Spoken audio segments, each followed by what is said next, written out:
exactly where I was sitting freshman year of high school when I turned on the news to see that the first and second bombs had gone off at the Boston Marathon in April of 2013. At the time, Deval Patrick was governor of Massachusetts, Thomas Menino was mayor of Boston, and Barack Obama was the president of the United States. Deval Patrick was governor from 2007 until 2015, which is considered 2 terms. He was also the first African-American governor of Massachusetts. Deval Patrick was raised in Chicago, Illinois, where he was born there on July 31st, 1956. He was mostly raised by his mother and his grandmother because when he was a child, his father walked out on him. Despite facing racism and cultural differences, he got accepted to the Milton Academy Prep in Massachusetts, where he would further his education in literature. After attending the Milton Academy Prep, he then went to Harvard and also studied literature. He graduated then in 1978 with cum laude, according to History.com. After Harvard, he went on a sudden trip to Africa, where he then came back and he studied at Harvard Law School and graduated with honors in 1982. 2 years later, in 1984, he married his wife Diane, and they had 2 beautiful girls, Sarah and Catherine.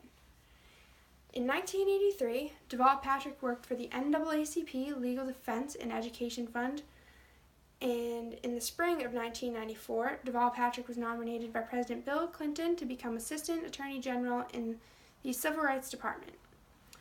Deval Patrick also oversaw the healthcare reforms initiated by Mitt Romney and supported Barack Obama in his bid for the U.S. presidency.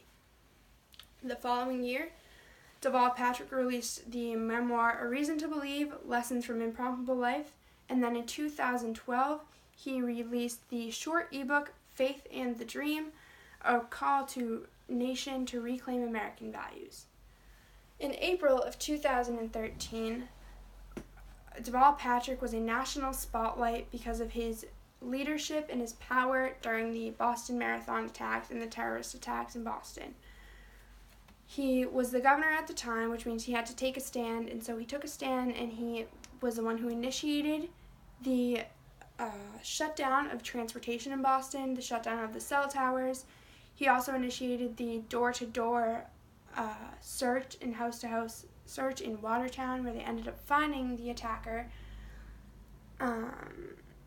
He really showed what Boston had as a community and the power that he had. He worked really well with Barack Obama, as they've been friends for 20 years before Deval Patrick was even elected governor. After the fact that Deval Patrick took a stand during the Boston bombing, Barack Obama insisted that he would run for presidency in 2016 or 2020. A year after the Boston Marathon happened, Deval Patrick gave a speech called There Are No Strangers Here, which focused on the community and the reform of Boston, where we also got the term Boston Strong, and he related it to all of the tragedies and events that happened on that day, all the people who came out to support the wounded and the injured, and that speech was really important because it just showed that the community and the reform process of after the attacks and how we came together. And in 2015, Charlie Baker was elected the new governor of Massachusetts and is currently our governor today.